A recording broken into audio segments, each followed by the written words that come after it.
గంగమ్మ కృష్ణమ్మకు చెప్పమ్మ కష్టం కలిగించొద్దని,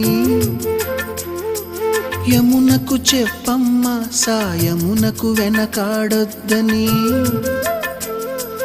గోదారికి కావేరికి ఏటికి సెలయేటికి కురిసేటి జడివానకి దూకే జలపాతానికి నీతో బుట్టులందరికీ చెప్పమ్మా మా గంగమ్మ. జీవనదివిగా ఒక మోక్షనిధివిగా పండ్లు పూలు పసుపుల పారాణి రాణిగా